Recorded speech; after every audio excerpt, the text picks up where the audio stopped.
The art of boxing is to hit and not get hit, right? Number one rule being protect yourself at all times. With boxing comes learning how to better your footwork, your hand-eye coordination, your depth perception, work out to have your mind completely focused on something. With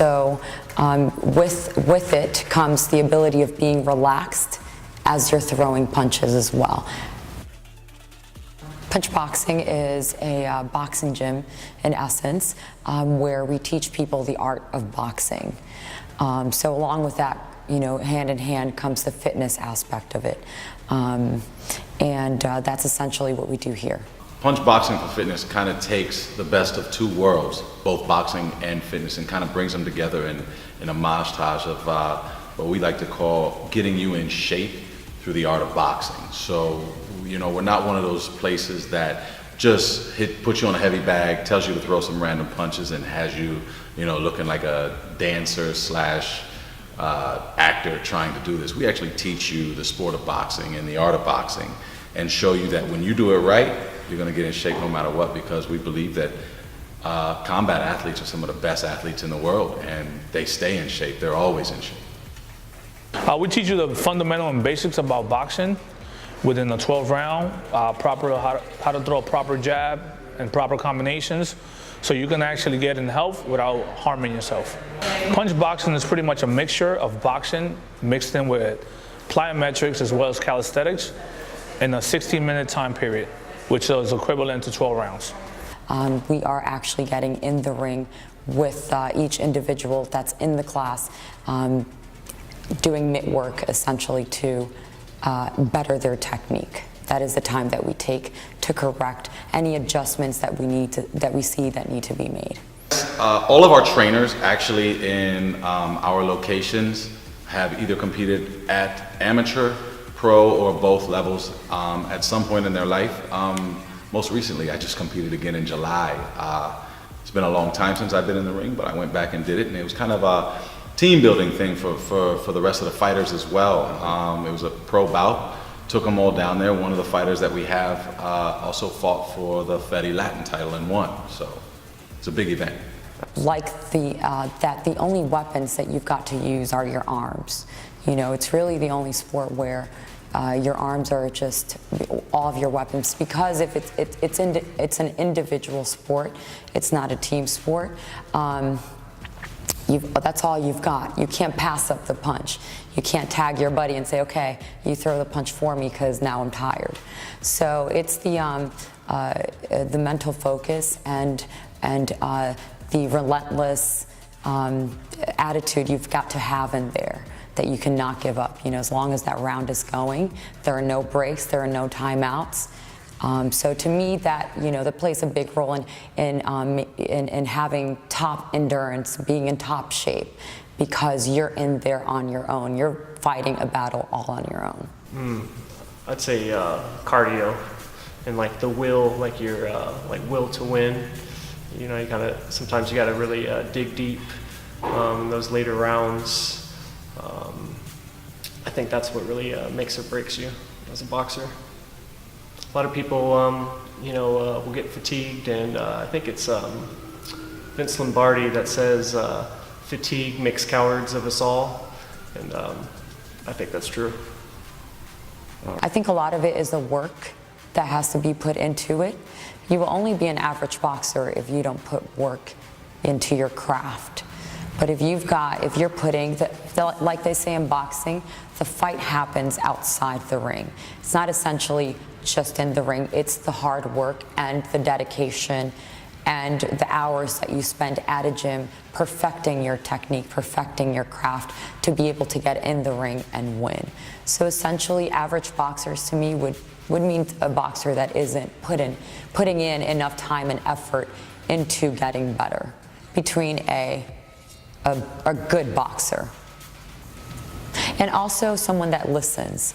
It's also it's a sport that you've got to listen a lot of times. You just kind of want to do it your way, but it's about listening and taking in what works for you and turning it into your own style. So I think that would also play a role into what, an average boxer versus a good boxer. I think it's on the up and up. Boxing is really, I feel like it's getting a lot of momentum. There's a lot of big names out there now. I still want like a real big heavyweight to emerge. We got Anthony Joshua. That's he's on the up and up, and Wilder. I think Wilder fights this weekend. He's a big heavyweight. But yeah, I feel like it's definitely really gaining a lot of traction, and a lot of people are watching and tuning into boxing. Yes, absolutely. It's a passion. It's my passion. You know, boxing is one of my passions. So I do indulge in it outside of here. Watch fights. You know, not too long ago we had Mayweather McGregor. I enjoyed it as a fight fan, just watching the two both sports, fight each other. I was pretty impressed with Conor. Mayweather is no slouch. He's unbeaten for a reason. So I really enjoyed it. I know a lot of people, just thought it was a big cash grab, but just as a spectator, I just enjoyed sitting back and watching it. It was entertaining for sure. As an experienced boxer, I thought it was for show, because it's almost like saying, let's bring a football player, let's bring the best football player onto the baseball field, put him against the best baseball player, and let's see who wins. It's just like that. UFC, mixed martial arts, it's different from boxing. I truly enjoyed watching Mayweather get in his comfort zone after the third round, because after the third round, I knew that it was over. I said, okay, Mayweather's taking it home. So it was fun to watch, but I think it was more so also for the fun of it, because again, you're turning an MMA fighter into a boxer in 3 months, and that's not really. It's very hard to get out of that nature, that he's in, which is a kind of attack with everything, with a lot of parts of your body, as opposed to just using your arms. So it was fun to watch, I have to say. Going pro, it takes a lot of courage. It takes a lot of heart and desire, and you got to have a certain level of toughness to go pro. A pro fighter doesn't necessarily mean you're good.